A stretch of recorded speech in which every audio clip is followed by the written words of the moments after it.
Ready? Hi. First, I want to say that I'm sorry that you feel a disconnect from your partner. My heart grieves with you, and my heart aches for you. And I have some exciting news for you today. It doesn't have to stay this way, and that's why we're here, right? I want to share with you a little bit of my story around disconnection, what I've learned in finding connection back. The biggest thing I want to start with is, what is disconnection in the first place? In isolation, we create our biggest separation as humanity. The more we isolate ourselves from other humans, the more we isolate ourselves from nature, the more we just isolate in general, the more disconnected we feel. At the core, disconnection is a separation from what is written into our existence as human beings on this planet Earth. I like to kind of think of it like a cancer cell. So cancer cells end up not being able to function as normal cells, and all they can do is multiply. They're in their own isolation and forgotten what's happening around them, how to be a liver cell, how to be any other piece of cell. And I'm by no means a cancer expert, but I like this metaphor that we have a real example of the real hurt of what separation can do. It's a big metaphor. It's a really big metaphor. With all metaphors, caveat, they're not perfect. Anything I say today, toss out the window if you don't want to take it. But if there's one piece that you want to keep it. So separation and disassociation are interesting. So another term that it comes up in psychology is disassociation, where we continue to exist in our human body, but we don't remember we have a body. Certain long periods of time can pass. We don't remember how we did things, where we got a certain place, how we got to work some days. You know, this can happen in very small ways of like, sometimes you're like shampooing your hair and you forgot if you shampooed and conditioned yet. You just like get so lost that just for a moment you leave your present body. And as someone who didn't really appreciate my body, just kind of used it most of my life until I had to listen to it, until it's gotten really, really, really loud when I battled chronic illnesses for almost a decade. I had to go listen. So what can happen inside relationships is that this disconnection we feel very often has to do with the fact that we're disconnected from ourselves. Okay, I know that's hard to hear. You're going to want to say, oh, it's your partner's fault. They're not doing this. They're not doing that. I wish they did this. I wish they were like this. And while some of those things are very true and your desires for those things are true, honor them, state them lovingly, kindly. A lot of the real problem is that there's a disassociation from yourself. Disconnection at its core is a disconnection from self-awareness. If you're not sure, maybe you've heard that term, there's a big taboo around it. Self-awareness is really just being able to come to a certain moment and understand why you're thinking the way you're thinking.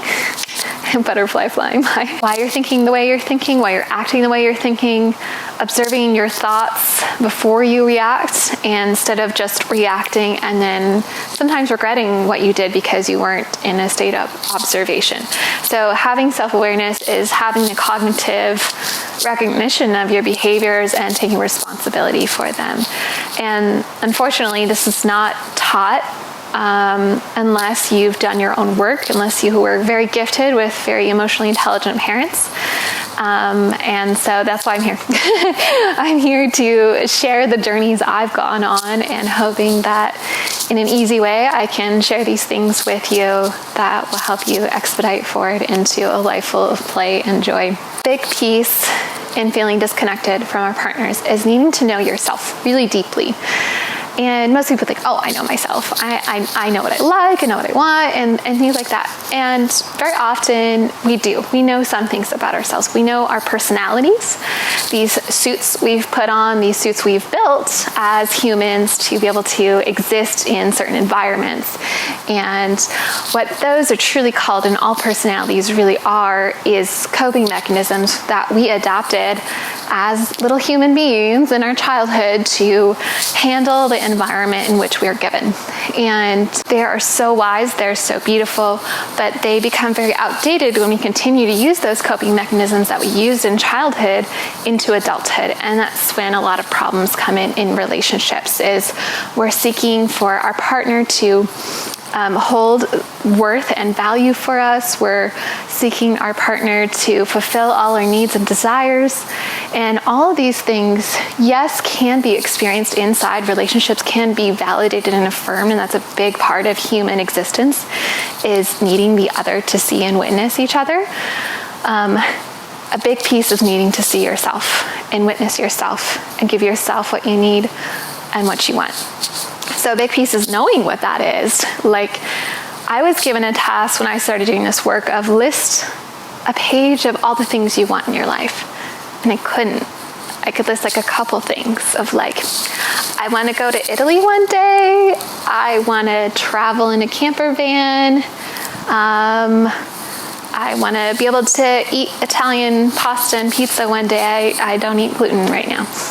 You know, like, and that was kind of the extent of it. But the deeper I got into this work, I realized every single day, every single moment, my body is communicating with me what it needs and what it wants. But I hadn't learned how to listen to my body, let alone my like heart and soul's desires. And so that's the work of getting to know yourself and the building self-awareness. How understanding your own needs and your desires comes in play inside of our relationships is that when we get inside of a relationship, we're not looking for the other partner to fulfill us. We're not looking for them to meet our basic human needs of self-worth, feeling enough. They can affirm those things, that you are enough, that you are worthy, that you are desired, but you need to inherently know them. And it is the biggest tragedy of most of our world. Most people don't believe they're enough. The biggest tragedy in our world is that too many people don't know that they're enough.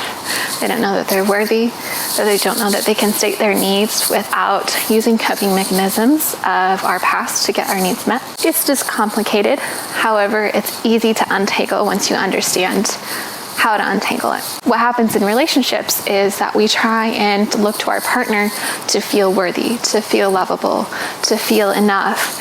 And when they inevitably fail to do such things, we find ourselves feeling like we're not enough, we're not worthy, we're not important.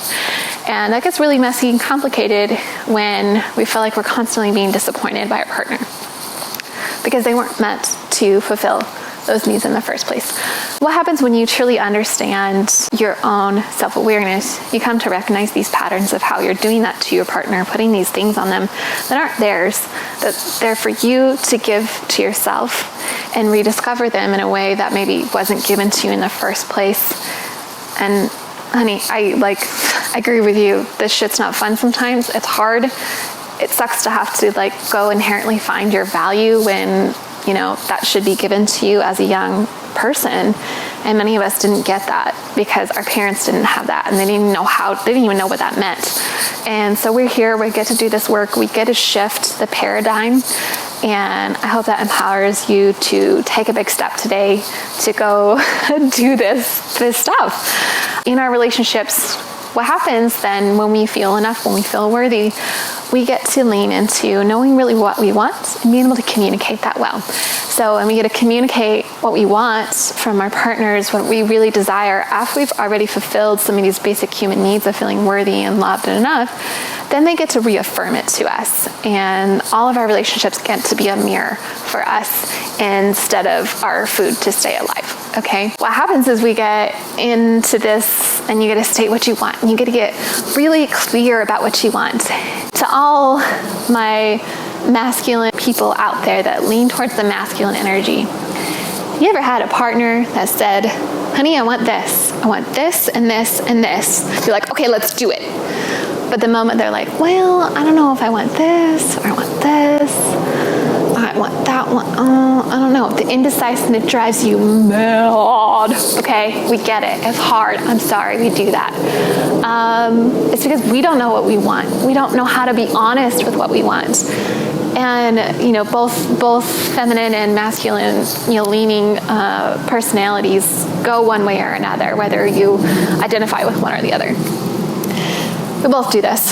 We're not honest with what we need because we're afraid that if we don't state really what we need, we're going to get kicked out of that relationship. We're going to get rejected into our biology that says, crap, I'm going to die. Oh, that's scary. Be nice, be nice, be nice. And so we people please, all notorious for doing this, or we avoid.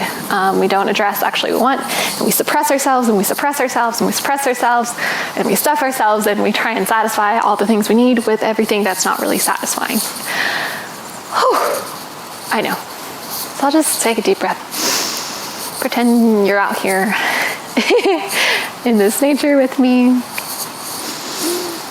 I have some beautiful news for you. You are enough right as you are, just for being alive. Okay, honey. My story with disconnection. I got really sick in my 20s. I wanted a partner to love me. I tried to find my self-worth in a relationship. I tried to find my confidence in a relationship. I tried to find all my joy inside of a relationship, my sexual pleasure in a relationship. I tried to find my value in a relationship. I tried to find my desire for love and affection, to be adored and cherished inside of a relationship. Sound a little bit familiar? And then I got really sick. Inside my relationship, my partner at the time didn't give me those things. Despite my best effort of all the things, trying all the things to be worthy of that, to receive it back. Maybe if I just give it, if I just give them all these things, then maybe they'll think I'm important and valuable. It doesn't work that way, honey, I'm sorry. It does not work. You've got to get crushed. And maybe you've already been crushed. And I feel ya! Okay, in my 20s, I got really sick. I had basically used this beautiful body as a means to get me from point A to point B, go do X, Y, Z. And I didn't really have a relationship with it. But then I got really sick and I had to have a relationship. My body got real loud and she was just like, honey, we're not doing any more of this. You gotta go listen. Here's a bed. You're gonna lay here until you sort it out. 7 years later, here I am. Not in a bed, in a park, in the forest, and sharing my story with you. I'm actually working on a book, too, that I'll release and share, but that's beside the point. More the depths of my story, but this disconnection I had from myself, from my body, from my partner that led to full of suffering life. And ultimately, what my chronic illnesses were telling me was that my past experiences that my body holds, our bodies hold memories from the past more than our mind can. And this is very much studied. There's a book called The Body Keeps Score that explains this in layman terms. And all that we've ever experienced, our body remembers. Our mind, however, can separate it and isolate it and make us forget it. And it's a great thing for survival. Thanks, body. Thanks, brain, for doing that. But we still have to go address those things. And so this illnesses and pain and suffering in our body is often very associated with suffering that we're experiencing, have experienced, continue to experience in our bodies. And so I had to go in and untangle all of that. Didn't do it gracefully at first. Was very much trying to just ignore it and really believe I could heal anyway. Just take some herbs and do this really extreme diet and see this person and live this way. And this is the only way to do it. That's not it. But what it did lead me to was an embodiment practice. I got into yoga for the first time after swearing it off my whole life, being like a dancer my whole life, being like, okay, when are we going to start moving? Like, why are we still in downward facing dog? This is boring. Won't be done yet. Time. Can I leave? I was introduced to yoga, and in a different capacity where it included emotional healing within the practice, was a spiritual practice for me too. And I fell in love with it. And in the middle of being really, really sick, wheelchair-bound sick, unable to stand and walk and clean my own kitchen, let alone hold my own daughter, put my own pants, hold a mug, those kind of things, full body rashes, those are rough. I was like, I'm gonna be a yoga teacher. I had to close my successful wedding photography business for a year and just say, hey, we gotta go do this, and we're gonna go do this, and we're gonna be a yoga teacher. And I fell in love with my body again. I started to listen to her more. I laid on my mat very often in these expansive opening poses and rediscovered her. And it was through all these different journeys I came to realize I wasn't honest with my partner at the time about what I wanted in that relationship. And through a lot of internal work, I came back to him and I was like, this is what I want in a relationship. You want to do this with me? And it was a hard moment, but he basically came and said, no, I don't. And I was like, okay.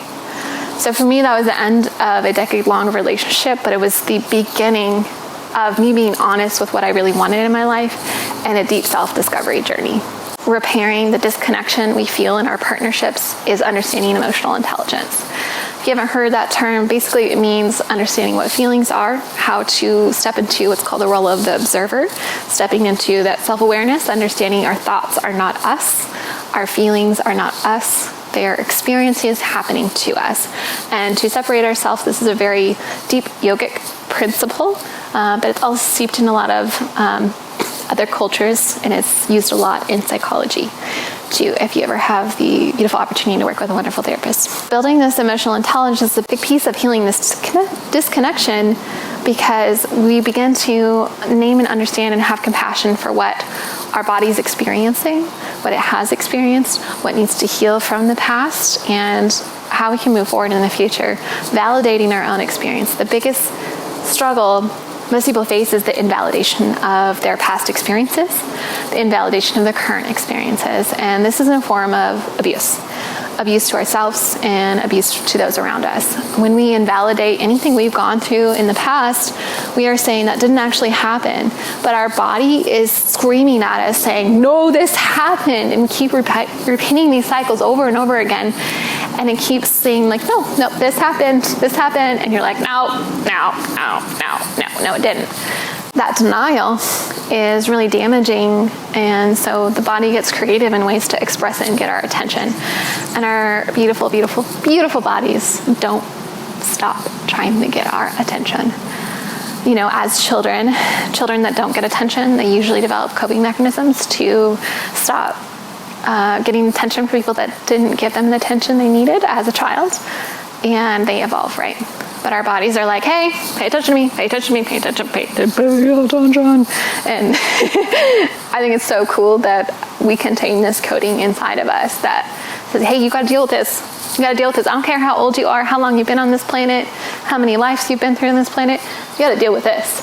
It's complicated, it's messy, but it's beautiful work. The next piece in feeling disconnected is active listening. So part of not only validating our experience is active listening. So we have to learn how to listen well. A lot of us don't know how to listen. We get very distracted. Our attention span is like ridiculously short now thanks to social media and technology. And so we don't really know how to pay attention. I bet half of you have gone to a different cloud, and maybe you'll take this piece back because I'm shouting it at you. Active listening is really important. Learning how to listen and slow down. And when someone's speaking, to try and calm your minds and listen without thinking of what you're going to say next. And it is a huge skill. One of the beautiful things actually I learned in my first long-term partnership was that of listening. My ex-partner, bless his soul, is a very methodical, slow speaker. And to listen to him, to hear him, which I really wanted to, I really adored him. I wanted to hear every word he ever had to say. I had to slow the F down. Because he took pauses like this. I'm showing you. He took pauses like this, saying, and he'd be like, okay, tell me what it is. And he would explain, and then be the long, juicy details, and he'd be like, okay, tell me more. And he'd be like, I need to like fidget or hold something because I can't wait for you to tell me everything. Anyway, so I learned listening with him. And this is a skill, but we just have to build a muscle to do it, to learn to listen. And it's going to benefit listening to yourself, listening to your partner, listening to your family, kids, anyone around you. Being a good listener is just a great human skill to practice. You're here because you feel disconnected from your partner. The real truth, you know, you already heard it. You're disconnected from yourself, honey. You gotta come back home to this body. It is fucking gorgeous. It's so intelligent. It's so smart. It's so wise. It has so much to say to you, and I cannot wait for you to go on a journey back home to it. But I want to leave you with some ways that today you can take these home and reconnect with your partner. So one of my favorite things to do with any of my partners is to leave them love notes, random ass places, to just say, I'm cheering you on today. If you know something important that they've been going through, I'm proud of you. I see you. I love you. I appreciate this about you. Share a poem with you. I'm going to leave a link to, I have quotes from beautiful poets. I have a whole blog post of like in love quotes that you can find a quote that feels true to your heart. Share it with your partner and say why you wanted to share that one. I found this really beautiful. It made me think of your smile. It made me think of this time we did XYZ, and I want to share this poem. Like, you know, maybe I'm not as eloquent as this poet, but here's one I love and makes me think of you. Share it with them and leave them little sticky notes, leave them little notes in their lunch boxes, inside their purse, in their wallets. I don't care, just weird places. Just leave them these little notes so that way they get to go just like randomly feel you in time anywhere. It's just gonna spark some beautiful romance. I've had couples that I've worked with in the past do this and they loved it. You know, you can get super creepy if you want, if that's your vibes as a couple, stick it in someone's shoe, inside their sandwich. You know, a little advocate for be careful with the sandwich. Edible paper, maybe try that. They might miss the note entirely. Make some obvious. If you know your partner just can't find stuff sometimes and misses really important things like entire scavenger hunts people make you. Put it on the mirror, you know, put it on their rear view mirror, put it on the steering wheel one morning, put it on their coffee cup. You know, you can be sneaky, you can be obvious, whatever. So another beautiful idea I really love is a game of touch. If your love language is physical touch, you're gonna love this. If you don't know what love languages are, it's okay, honey, just ignore it. Touch. So this is a game where you're gonna play I love you with touch. And so removing all the like juicy spots, go just touch each other and say I love you. So this could be hugs, this could be touching face, could be touching arm, just playing with your hands together, just staring each other's eyes and just letting your fingertips express I love you. This was an exercise I actually did a lot in my decade of experience with couples photography and helping couples reconnect through photography experiences. Getting couples to just do this, giving them permission to go do this was just so beautiful. Just, we don't understand what our bodies can communicate with each other on a really deep level, but they do communicate through something called the mirror neuron network, which we won't get into today. It's a really beautiful thing that we can communicate through our fingers, through our hands, through our face. So take some time, you know, lock yourself in a bedroom and go just touch each other in the non-juicy spots. Be intentional of just like, hey, we're gonna go do this exercise. It doesn't need to lead anywhere. I don't expect anything from this. I just want to share that I love you in a different way. It's a really beautiful practice and I hope you'll give it a try and let me know how it goes after. The next practical thing to get reconnected real quick together is to go do your favorite childhood thing. If think creative, like 8, 9-year-olds, like, you know, think about what you did as an 8, 9-year-old, 7. This is like the best age for like play, childhood imagination. Like whether you made mud pies in the backyard, you went on swings, you walked to the ice cream shop and like got your favorite ice cream and you ate it with your fingers into your mouth and you got so messy because mom wasn't there and you could like walk by yourself and do it. You know, like think of these silly things like kids go do. Agree to go do something really silly together. Go roll down a hill, go spin and stare at stars one night. You know, go have a picnic with coloring books, write a story together. Some things like this that you maybe did as a child or you've seen other children do that you're like, that actually sounds really fun, but I'm adult. And I just want to give you a huge permission slip. Okay, here's your permission slip. Go do it. Go be weird. Do it in the safety of your own home. Go experience that fun childhood experience with your partner where you're going to support each other. You're going to agree to be a little bit quirky together or not, and just go have fun. The theme of all of this, it's self-love. Self-love is so important. I know that word has a lot of taboo around it, self-love. Go take a bubble bath and drink wine in the tub and watch Netflix. there could be some self-love. Self-love is this beautiful journey you go on where you get to see yourself, witness yourself, find that you're enough, you're worthy, you're valuable, you're desirable, you're desired by yourself, and you fall in this passionate romance with yourself in your life. Okay, so that's what real self-love is. And to feel connected back in a partnership, to feel connected with yourself, that's the journey you need to go on. And guess what? I'm so excited to share with you this membership that I have created. I've created so many iterations of this. I've worked with couples in spaces of this, but really ultimately I found the deepest work that needs to come in helping couples feel reconnected is really this self work, bringing to you all the tools and resources that I've learned in my own healing journey, studying neuroscience and psychology, the deep practices of movement meditation, being a yoga teacher, being certified in other beautiful yogic practices, understanding more dynamics and rhythms with the earth in my own studies with nature and adoration for the beauty that she is. And I'm bringing it all to you. I'm bringing you all the things I've learned, trying to make them as simple as bite-sized as possible inside this membership. So there's teachings and a guide for you to walk through to come back home to yourself, to feeling connected back to your body, to your life and your desires and your experiences. And we're going to do this in a really fun way, okay? I'm all about play. I think the point of life is at the end of the day that we get to go have as much fun as possible. And we get to love as much as possible. Like those two things, like love and play. And they're all connected. And that's what I'm here to bring this world, is this bear hug of come back and play. This is not a normal membership where I'm just going to talk to you all the time and give you homework, because that sounds a lot like school that we were all really glad we're done with or wishing it was over.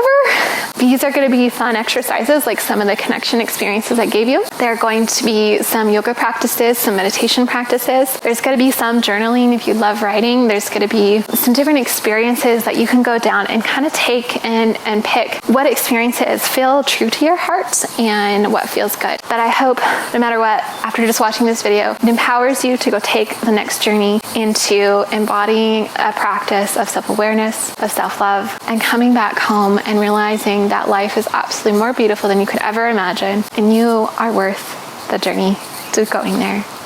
Thank you so much for joining me today. Please share this video with anyone else that you might know it, that as a friend or family that has also felt disconnected in their relationship, and discovering the real truth to it, that we all need to go on this journey, and you don't have to do it alone. Inside Celebrate Again, there's a community of people waiting for you to join. For you particularly, we need your wisdom as you share what your experiences are like through this journey. And I'm just your guide, here to hold your hand, pave the way, and said, let's go. We're going on an adventure, and it's going to be the best one of your life. And one day, you're going to be in the shoes that I am in now, which I drove here. I was weeping in the car because I'm looking back on myself in the past, and I'm thanking her for getting me to this day, to this experience in life, and seeing how absolutely magical and beautiful my life is, instead of looking back, regretting anything, and saying, damn, thank you for every piece we've gotten here, and this is just the beginning. See you on the inside of Celebrate Again.